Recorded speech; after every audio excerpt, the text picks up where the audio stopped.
Hey everyone, Mr. Happy here, and welcome to Mondays with Mr. Happy, aka Mr. Happy Mondays, a weekly Q&A show where you ask me questions and I answer them. Another hell of a week, I'm going to be honest with you. Got a few videos out, thankfully, and there's, promise of a few things to come as well. Some sponsored stuff, some more discussion-driven stuff I've been putting off for Final Fantasy XIV even for quite some time. But it's been another one of those weeks. I'm gonna, like I said last week, I'm still planning on making the video with my mother. She's just been slow to get me all of the expenses that I need to make a video updating everybody. But we've been dealing with something else. I'm going to be going into it in the video. I've already spoken to her about talking about this. But as if our troubles weren't enough, she has been officially diagnosed with systematic lupus, which she's probably been living with for quite some years, given her current state of health. It's probably been the reason for quite a few of the medical expenses we've had over the years. So, if anything, hopefully this is just a diagnosis that means, understanding and being able to do stuff that's more focused, because that'll cost less overall. But I haven't been super in the mood to make a whole lot of content, but as you know, I do these weekly Q&As most of the time without missing a beat. But I'm going to be making a standalone video on that. I wanted to give you guys the first heads up on that, since I don't know when she's going to be sending me the expenses. She told me today, and it is almost 8 p.m. I was trying to wait until I had that to do my weekly Q&A so I can knock both out at once, and I just said, it's getting too late. I'm just going to take care of the Q&A, and I'll get to that when I can. Other things on the docket for this week. On stream, we have Valkyrie Elysium, Final Fantasy XIV, and probably continuing Count Up. I have all the uploads ready to go on the VOD channel. I just haven't been in the mental state to stay on top of that in the way that I would have liked to. And on YouTube, I want to finally get to playing the updated, like they changed some more of the dungeons from A Realm Reborn and Heavensward, plus Good King Mogomog, and I still haven't gotten to do them and review them to see how they are. So that video I'd like to get out this week. Melee versus, I kind of want to wait till 0.25 to do melee versus, but I've already written most of it. So that I could pretty much do and get done at any point. State of the Realm is going to be about job balance this week, so we are going to have another one. And we know that we have a live letter on October 7th at 9:30 p.m. Of course, I'll do my overview for that. So over the next couple weeks, we've got quite a few things. I also kind of want to do some videos on Octopath 2, why I'm excited about it. A review of Dealfield Chronicle, which... yeah, that'll be an interesting one. Maybe a review on Valkyrie Elysium, and then I've actually got some sponsored stuff coming down the pipeline. With everything going on with my mother, every time anything starts happening with her, I scramble to get as much sponsored stuff as I can. So there's probably going to be some ad reads and some videos, some dedicated sponsored videos over the next several weeks and about a month or so.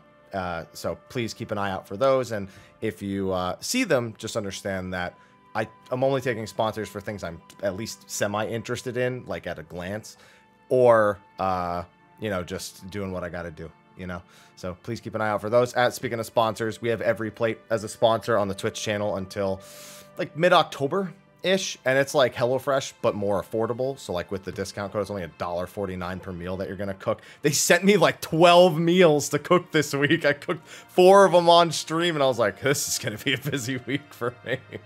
So that was a good time. Every time somebody signs up for that, if you're in the US, that kicks back some money to me. Plus, they're paying me since they're sponsoring me in the first place. So that's kind of the thing I got going on right now. Other than that, just the usual Advanced GG, Steel Series, and of course, our sponsors over on Patreon, who don't have to support. They don't get anything out of it, but thank you to them for doing it, because even just that little bit extra has been definitely a lifesaver when it comes to some of the things we've had to do over the past year. But just thinking about the next few steps with my mother here, so just expect a few more of that style of content coming over the next month. Anyway, on a more positive note, let's get to the Q&A, because it's late, and for some reason, even though I've had several hours before this to do it, I haven't eaten yet. So I kind of want to get to that, so let's get started.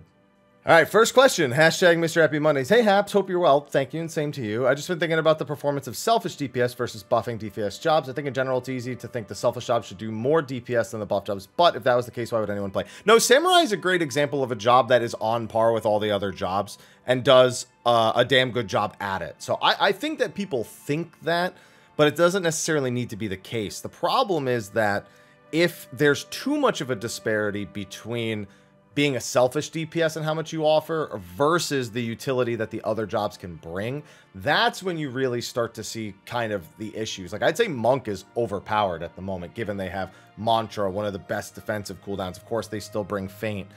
They bring a lot of strength to the team. Reaper used to have that kind of strength with their shield when it would pop. The AoE heal on it over time was absolutely enormous. But we just see less and less of that. Like, there's less disparity of utility in the melee role, and all their DPS is still only a few hundred points apart. Whereas with Machinist, you see a disparity between the DPS and the utility that is incredibly significant. So I think that's really the case that for the point of this. So you're not mad for thinking that, but it's a multi-layered thing to balance. And I think Machinist is the greatest disparity between being a job that is not only weaker on average, but also doesn't have the utility. And even if it was on par, the utility differential is too massive. So there's just multiple things that got to look at there. Hashtag Mr. Happy Mondays. Hola, Haps. Hola. I've been sprucing up my nerd room lately with some new things. I was assembling a badass Batman bookcase as listening to this video. It got me thinking, what's your favorite collectible memorabilia that you own? You know, I'm not particularly attached to any of my collectibles and memorabilia. I like having them. They're cool. I look at them sometimes. I'm like, that's nice. But in all honesty, I don't have that much of a connection to them. You know, I grew up, my family didn't have any money. So I was kind of raised on the prospect you do whatever you need to do to survive. So when I look at all those things back there, I see, like, if I know that if I was ever like really down and out, I would sell any of those things in a heartbeat. So if that's how I feel, I don't know how attached I can say I really am to any of those objects back there. Heck, when I moved out to California, one of my boxes that I shipped, literally all my collector's editions I owned in New Jersey, never made it to California, whether it was stolen or whatever, I don't even know. But I was just like, oh, okay, whatever.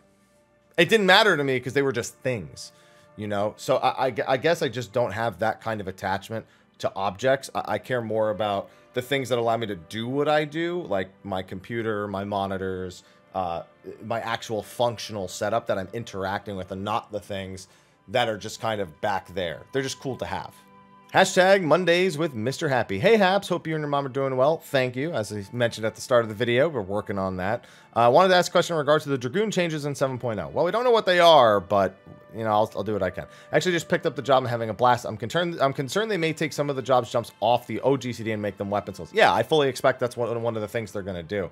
I think that's number one. I think jumps are going to be on the global cooldown. I think as soon as they made it, they said it was going to be akin to the ninja changes. That was the first thing that really came to mind. And it was the first thing I started seeing floating around a lot as well.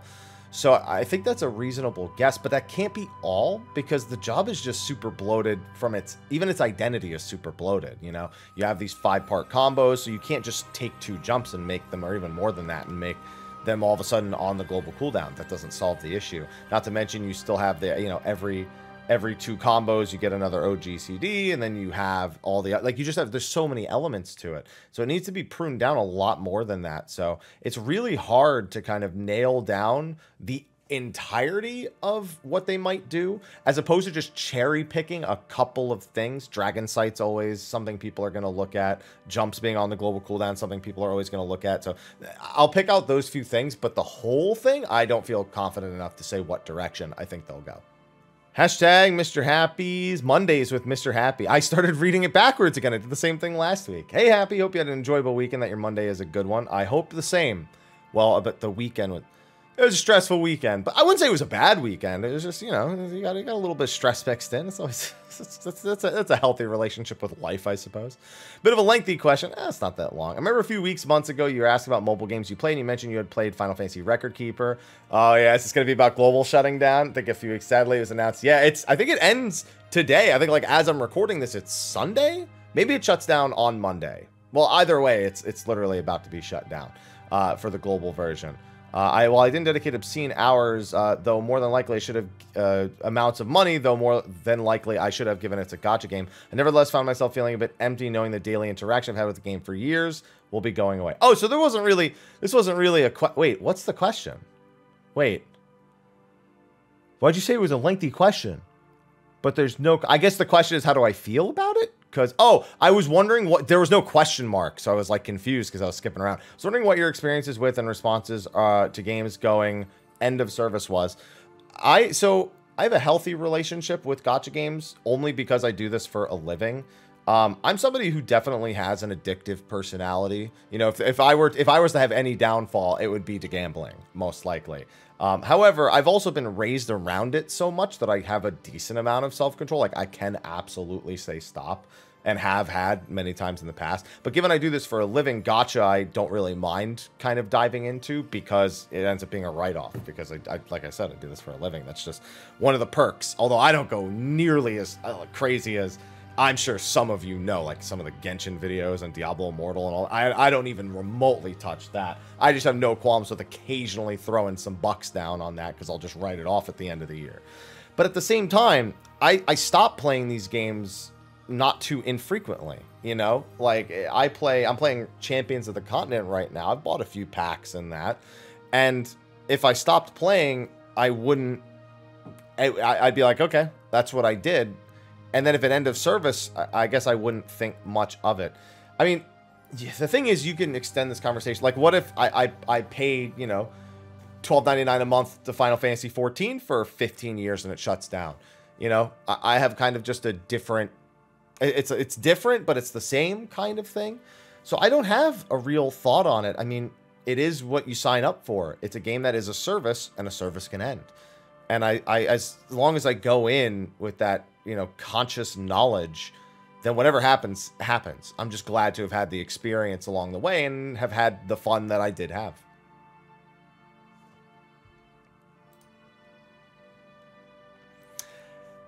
Hashtag Mondays with Mr. Happy. Good morning, Mr. Happy. Good morning. Well, it's 8 p.m. for me, but it'll be morning when we see this, when this gets posted. So good morning. Given their approach to jobs constantly involves them running jobs into a dumpster, at which point they are forced to totally remake from scratch, and their propensity to balance using potency alone, why don't they just leave perfected jobs alone and make a new iteration of jobs instead? Because a job that's perfect is never perfect forever. Even if you think it's absolutely perfect, there's always something that can be made better. And so, okay, so there's a multifaceted question. Number one, it's not perfect forever. As soon as a new expansion comes out and other jobs get new things, even if you were to change nothing about a job and it stayed perfect, these other jobs are likely to get to a better point and a stronger point. Second, nobody who mains a job is going to be excited when a new expansion comes out if their job stays exactly the same. And that's a major, major PR and selling point for things. People want something new, something flashy, and it's always going to have to happen. And I had a number 3, but I totally forgot because I kind of started the number over. But I mean, I guess those are the two most important things above all else. There's never going to be a point where you can just leave something alone for just too many reasons. Just a quick lightning round. There was a fairly long question that I skipped past. The first part of it was like a big chunk of like a casual viewpoint of how Machinist is balanced compared to like Samurai and Black Mage. And I feel like a lot of those points I've just hit on very, very recently, both in this video already, talking about Machinist earlier with some of the issues and its balance, and in just a lot of, it's just been a constant discussion point. So I skipped past that first question. The second question they had was any October releases. Stranger of Paradise DLC, Star Ocean 6 will probably have Criterion and Relic stuff hitting in Final Fantasy XIV. And there's a couple of other indie titles. I'm not going to be touching Bayonetta 3 because I refuse to play it on the Switch. I'm also not a huge Platinum Games fan. I just don't really like the way their games feel most of the time. So I often don't buy into anything. But I'm very concerned about Bayonetta 3 on the Switch. But I'm sure if I sat down and thought and looked at a schedule, I could think of more games, but those are just off the top of my head. As for the question in front of us, hashtag Mr. Happy, Mondays with Mr. Happy. I just keep making it up. I'm just used to saying it, so I just make it up. Mondays with Mr. Happy. Hey, Haps, how goes it? It goes all right. With the recent direct hit changes making direct hit Metal Juice Fallen Warrior and tanks moving to a more universal gear set, do you think it's time for Tenacity to go the way of accuracy since it's undervalued overall? See, here's the thing. I don't want them to axe any stats. I just want them to make them more worth it. And it's a big reason why I kind of want auto crit direct hit gone. I wouldn't mind if direct hit was axed instead, or at least axed on tanks and healers, and they focused on the stats they did have and making them more useful. How they do that, who knows? All anyone wants is damage. That's how the game is kind of designed. So you just need to make them competitive. I think it might be time for mastery to become a stat in Final Fantasy XIV. I talked about it a little bit, I think, on State of the Realm. But in World of Warcraft, I guess I don't know how it works nowadays, but when I played, mastery was basically a job-specific bonus you got from gear. But, you know, the way that your job utilized mastery was going to be different. So 1% of mastery on one job is a completely different value than the mastery on another. The problem is balancing that is very, very tough, but I think that might be what the game needs, personally, is something like that, just to switch up the kind of gear that people want, or how people want to interact with the stats or melds or whatnot. Now, it's a change that has to come alongside having the ability to multi-job gear sets. So, for example, if you have one piece that wants completely different melds on multiple different jobs in the same category, you need to have a means of allowing those different jobs to utilize different materia on it. Whatever the system ends up being for that, I don't know, but in my opinion, that's like the thing that needs to happen the most. So, but yeah, I would rather they not axe any stat except maybe direct hit, and that even then again only on tanks and healers. I skipped another lengthy question. It was about 2-minute burst windows and tenacity again. So, I mean, I just covered like aspects of that again. So I wanted to move past and just go to the next question. So let's see if this one's one that'll stay in the video. Hashtag Mondays with Mr. Happy. Hello and good day, Mr. Happy. Hope the dark cloud over your savage group is leaving you alone. Yeah, we'll see. Got a savage related question. Considering your disdain for door bosses in the final fight, would you prefer a shorter door boss? Yeah, X-Death, Neo X-Death is the best one. I literally don't see any reason to not just do that. So that's what I would like to see. I'd also just prefer to see a 4th and 5th fight in the tier. Yeah, and a 5th phase for this. Yeah, I'd rather they just extend the phases by a little bit and make them entire fights, and then like split up the loot a little bit more. Do something like that, or add another twine to the weekly loot table. Just anything other than an 8-minute door boss followed by an 8.5-minute final boss. I don't like it. Like the fights can be cool, but I'm never going to be rooting for that design. So that's where I want to go. Just anywhere but where we are now. Sorry, another lightning round question asking about caster and range tax. I've talked about that a lot in recent weeks for the weekly Q&A. Yeah, I don't think ranged and caster tax needs to exist in the current state of design. So short answer to that. Figure we'll move on to the next question. Hashtag Mr. Happy Mondays. Hello, Happy. I need your help. Oh, no. I don't know why I did that. E8S is driving me insane. I've been in a couple statics now that are rating like 5th. Wait, E8? You mean P8S? Or are you going back and doing Shiva? Because this is very different. Recently, you talked about your static not meeting your expectations, so I thought to ask you this. How do you usually vet the teams you want to join? You start with a core foundation of a few people you trust, and you trial the rest. Or you start with the core of yourself and trial the rest. But trialing people and testing their performance, looking at their past performance and their current performance is very, very important. One of the big things that's really tough to test is how well people will prog. And the only real standing you have of that is people's actual placement in like world rankings. So the only other thing you can do is try to see if there's fights that people haven't progressed in your raid tier, and then just practice in those fights, even if they're older and you like way outscale them because of like the job balance now. It doesn't matter. It's still better. It's still better than not doing anything at all. So those are just a few things that you can do, but it's tough. And even when you do find a group that feels completely like together and like it all should be working, even then sometimes in the middle of prog, sometimes the worst comes out of people, and sometimes people don't play quite as they did when you were testing their prog ability in the trials. So there's always a slight gamble, but it's just about vetting and trialing and trialing and trialing and trialing. Hashtag Mr. Happy Mondays. Hey Haps, hope things are going well this week. We'll see. First time asker, welcome. I've been a summoner red mage main since Shadowbringers. I used to main black mage in A Realm Reborn and Heavensward, since you love the job so much. Black mage, of course. Do you have any tips or advice on how to transition back to black mage from the more mobile classes? I honestly don't think the process is that different from playing other jobs. You start by learning the opener, practicing the opener, and then as you do a fight, you practice sensible things like, oh, I noticed that I can't hard cast here and I don't have anything saved up. So let me save a triple cast for that. Oh, maybe I can make it in just one movement. I save a Xenoglossy, or maybe I can make sure that I have a fire starter or a thundercloud for that. It's literally just about every single fight learning where you need to save things so that you never have to stop casting or, God forbid, use Scathe. Please change that if you change anything going into 7.0. Nobody likes Scathe, Square Enix. But yeah, I don't think it's that much different as somebody who's played it quite a bit than just learning any other job in any fight. It's just about learning timings. It's just Black Mage. It's a much more important thing than other jobs. Hashtag Mondays with Mr. Happy. That's a lot of text. Hey, hello there. How you doing? Hi, hello. I'm doing great. You, of course, you're doing well. Of course. What is your opinion on mid-tier gearing process? What irks me is that BIS from the first tier and everything you have access to is not relevant when entering the next tier. 610 crafted gear immediately replaces 60. Well, so that here's the thing though. The start of your question has nothing to do with mid-tier gearing. So I'm gonna move through that a little bit. Probably me being salty for getting full normal mode raid equipment on alt jobs is not used to getting these alt jobs newest kind of content. So I think go and farm a Goliath 10 times to get all the coins. For tombstone upgrades or go buy a set of crafted should be the solution to getting up to snuff. So that's not, I mean, I guess what you're saying is just, because this is a problem that shouldn't exist if you're in the middle of a tier. If you're in the middle of a tier, the answer is grab the crafted gear. The crafted gear is your hard reset button. It's way better than needing to farm a bunch of old, like you said, it's way better than that. It's a way sharper solution. So I mean, there's no issue with it. It's better than needing to farm a ton of gear.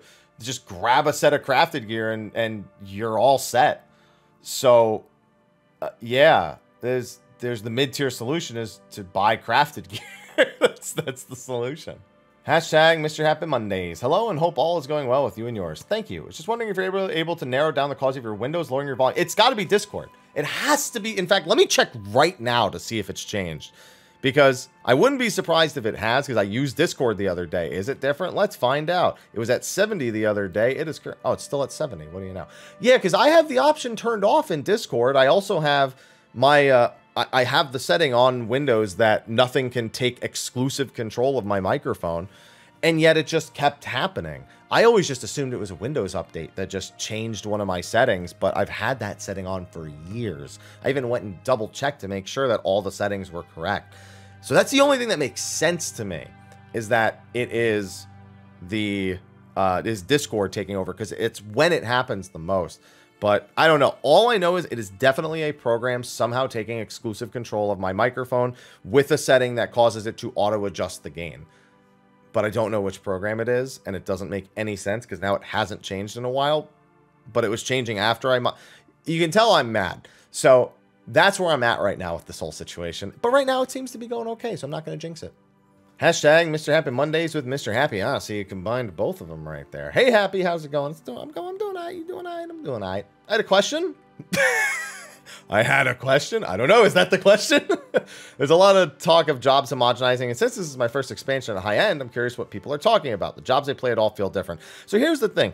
Jobs can all play different, but essentially your goal when playing every job is roughly the same. Because of the 2-minute buff windows and because of the way jobs are designed, they all have very rigid feels to them.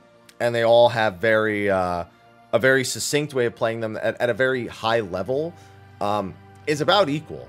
But the means of accessing power on most jobs is very, very different. Some people don't identify with the means of accessing power as an actual differentiation with how the job is designed. And I think it's those people that tend to feel that jobs are more homogenized. I don't even know what I was about to say. Homogenized than they are. Because I also don't feel like jobs are that homogenized, even if the objective when playing them is relatively close to being the same. So it's just a difference of perspective. I think if you want homogeny or you want to see something that is homogeneous, you look at Shadowbringers. Well, actually, I guess kind of, yeah, I guess Shadowbringers and Endwalker, Dark Knight are like at some point were the closest thing you really had to that.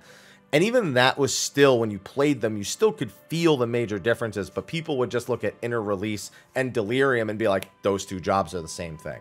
But I digress. Everyone's going to kind of disagree on what achieves homogeny, and that's just my thoughts on it. Hashtag Mondays with Mr. Happy. Hello, Happy. Hi. Hope your Monday is well. Me too. I have no idea how it's going yet. I'll let you know. Do you think having tighter DPS checks for high-end content is a possible solution or compromise for addressing the res tax for Red Mage and Summoner? That way, even if you can... No, so that's the problem.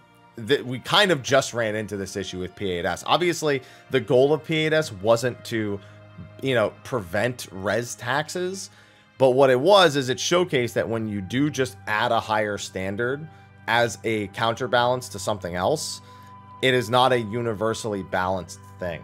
In this case, it was because of over-testing the encounter and balancing it based on the over-tested results. But it still achieves a good example of why you wouldn't want to do something like this. Because those jobs don't do as much damage as other jobs. They're penalized for that in particular. If they just don't have a res tax and they just do more, then Black Mage, Red Mage, and Summoner just do all about the same. But the boss doesn't become... Like, you can't make the boss harder because Summoner and Red Mage aren't being res taxed. You understand what I'm saying? It just doesn't make sense that because of those two jobs, you have to raise the entire bar across the whole encounter. So I don't think that's anywhere close to being a solution for this. Hashtag Mondays with Mr. Happy. Hey, how you doing? Hi, I'm doing great. Hopefully you are as well. 2 questions, 1 quick, 1 sorta. Okay, looking at this, I don't know which one's the quick one. It looks like we will be finding out in the upcoming live letter. What do you think the item level requirements for the Savage Dungeon will be? 610. I think it'll be 610. They're not going to make you do the Savage 8-man content to do Savage Dungeons. Won't happen. So 610. I don't think it'll item level sync to 610. I think being over 610 will be a benefit. They seem to imply as much, but it won't be... You won't need BIS for this. Again, they're not going to make you do 8-man Savage to do 4-man Savage. Especially given that 4-man Savage has no gear rewards. Or at least, let me rephrase. They specifically stated they prepared mounts and other gear rewards, close quotes. So, I wouldn't expect you need any Savage gear to do it, but it'll be a major help. What happens first? Astro loses neutral sector, White Mage gets a party-wide shield. Same time, 7.0. Hashtag Mr. Happy Mondays. Hello, hi, morning haps, or afternoon, evening, only the one remaining option. Hope your day is well. Same to you. Anyway, I got 2 questions, so here they are. 1, with how hard we were baited into job speculation. Yo, I'm so afraid to guess jobs going into 6.x. I'm so afraid. Think that we get that in 6.3? Yeah, we're gonna get you baited again. We will, and like, I can't help but think about it now, but like, it was so debatey. I don't want to do it again. Oh, man. Let's see. Kinda spoiler. Regarding your theory for a Reaper friend, I feel like that's ambiguous enough. Have you seen the sprite for Zeramus EG? I sure have. I'd say that doesn't fall quite into spoilers. So, I'll just give you a nod and say, yes, I have. Hashtag Mondays with Mr. Happy. Insert obligatory pleasantries. Yeah. I like that. Thank you. First time. Long. I know you mean first time, long time viewer, but first time, long, that is a phrase that out of context could sound very, very interesting. Regarding your stance on battle reses, I agree that there are too many, but instead of outright removing them, what do you think of increasing the MP cost? Anything that reduces their value. That's it. I'm totally okay with that, even if they make it 4,000, 5,000, I don't care. Not all of your MP, that's toxic, but the only problem with that is... One res shouldn't ruin you for a whole fight, but you also shouldn't be able to do multiple of them. I don't know. I always thought that maybe having a cooldown would be an okay solution, but that comes with its own problems because then, you know, you don't have those awesome moments where you just save your whole team. Like, I don't want to lose those moments where you're just awesome saving a million people with your reses. And I also don't want to inhibit people's ability to claw back what seems like a worthless encounter or like it's something that's completely lost. But it also is just, it doesn't feel healthy for the game at the same time. So it's a conundrum. So increasing the MP cost by just a little to discourage it, probably the safest play, but probably not the only solution, nor the solution I think they'll land on long term.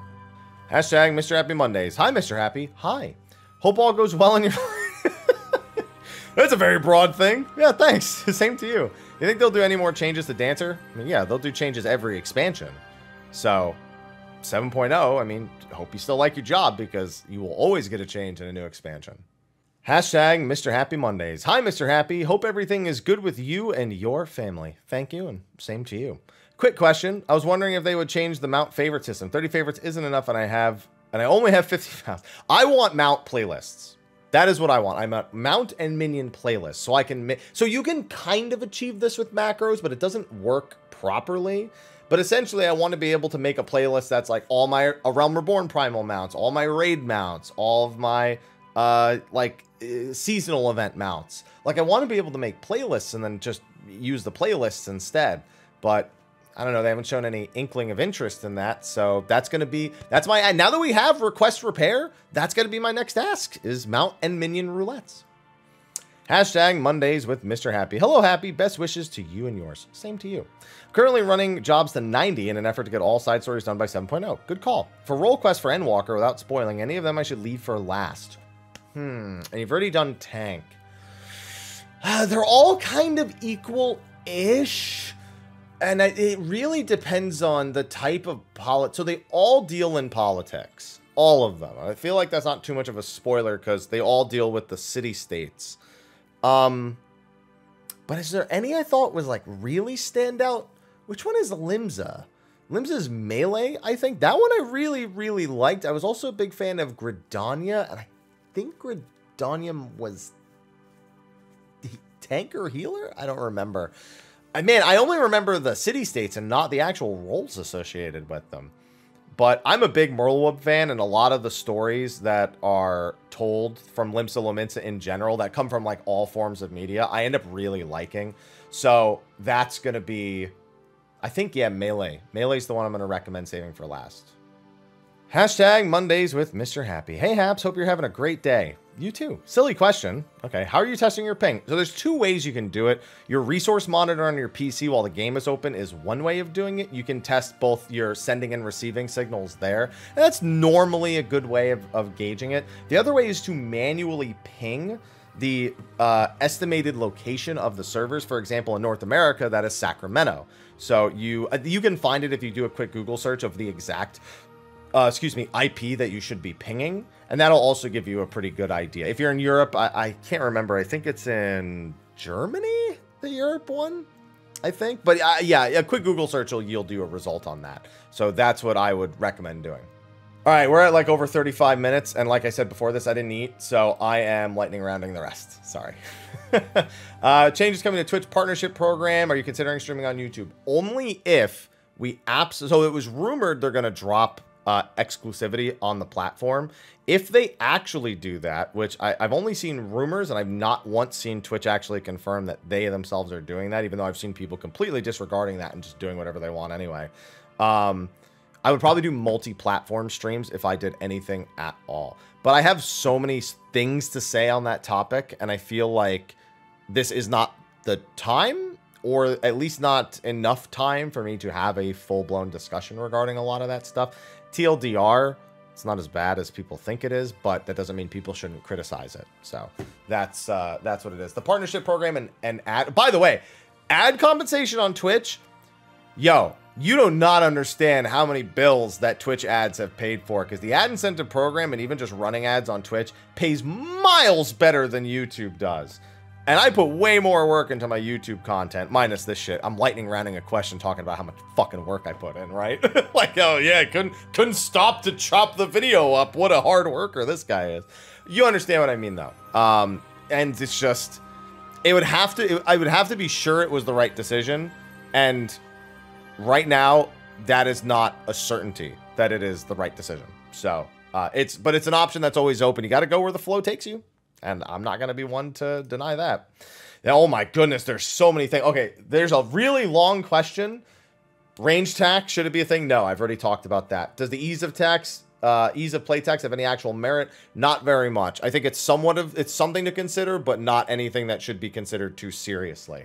The utility taxes on range, reasonable, but the jobs still need to be properly balanced. You can't just not balance them just because they have this factor to them. You think it would be good for caster balance if they were to lose the raise? I wouldn't mind. I personally wouldn't care if casters lost their raise. I mean, if you've been listening, I've been advocating for it for quite some time, or at least to limit it heavily in some capacity.